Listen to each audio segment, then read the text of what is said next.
Salam Bapak Ibu Saudara, ini kita akan merenungkan polemik Natal yang berjudul Perayaan atau Peringatan Kelahiran Tuhan Yesus. Dalam 2 Timotius 2 ayat 8 dikatakan demikian, "Ingatlah ini, Yesus Kristus yang telah bangkit dari antara orang mati, yang telah dilahirkan sebagai keturunan Daud. Itulah yang kuberitakan dalam Injilku." Rasul Paulus menyatakan pentingnya mengingat hari kebangkitan, kematian, dan kelahiran Tuhan Yesus. Untuk kenaikan Tuhan Yesus ke surga, Paulus juga banyak mengingatkan seperti tertulis pada surat kepada jemaat di Roma dan di Efesus.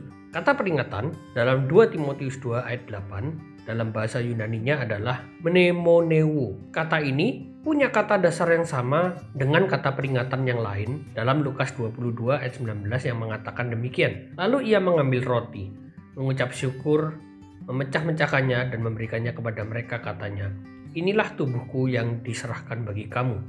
Perbuatlah ini menjadi peringatan akan aku." Kedua kata ini di dalam 2 Timotius 2 ayat 8 dan Lukas 22 ayat 19 punya kata dasar yang sama, yaitu menaomai. Kata menaomai artinya adalah meletakkan sesuatu di dalam pikiran. Kata menaomai diterjemahkan dalam bahasa Indonesia menjadi peringatan yang tepat dan sesuai dengan kata aslinya. Tentu mengingat dengan merayakan sangatlah berbeda. Merayakan itu pasti mengingat. Mengingat belum tentu merayakan. Kapan pertama kali perayaan Natal itu diadakan? Sebenarnya perayaan Natal sudah diadakan oleh orang-orang Yahudi Mesianik yang percaya pada Tuhan Yesus dengan menggantikan perayaan Hanukkah sejak tahun 189 Masehi. Tuhan Yesus di dalam Yohanes 10 ayat 22 dan 23 mengatakan demikian. Tidak lama kemudian tibalah hari raya pentahbisan Bait Allah di Yerusalem.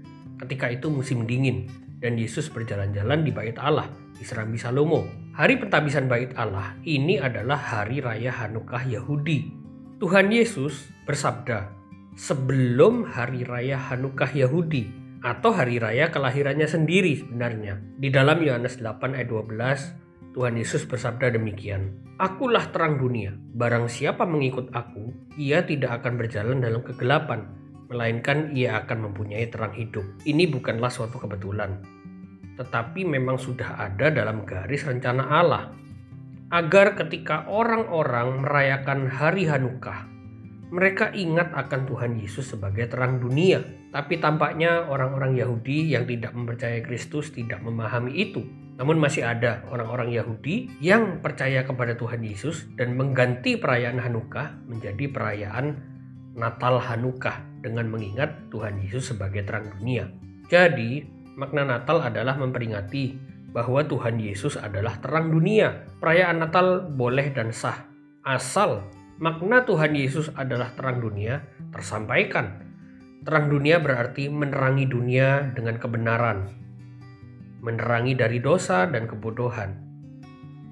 Redaksi Yohanes tentang hakikat Tuhan Yesus adalah logos, yang artinya adalah sabda Allah, yang berfungsi untuk mengajar, mendidik, dan mencerahkan.